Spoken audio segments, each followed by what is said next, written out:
তৃতীয়বার প্রধানমন্ত্রী হচ্ছেন না নরেন্দ্র মোদী, 200 পৌঁছানোর জন্য স্ট্রাগল বিজেপির, বললেন কুণাল ঘোষ।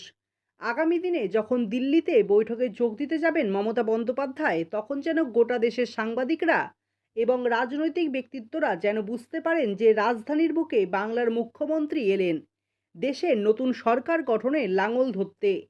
লোকসভা ভোটের প্রচারে বুধবার দক্ষিণ কলকাতার 108 নম্বর ওয়ার্ডে তৃণমূল কংগ্রেসের প্রার্থী মালা রায়ের সমর্থনে নির্বাচনী সভায় বক্তব্য রাখেন কুণাল ঘোষ।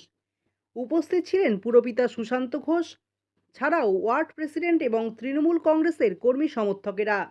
কুণাল শুরুতেই বলেন, সর্বভারতীয় ক্ষেত্রে বিজেপি দল সরকার গঠন করার জায়গায় আসতে পারবে না, ওদের গ্রাফ ক্রমশ কমছে।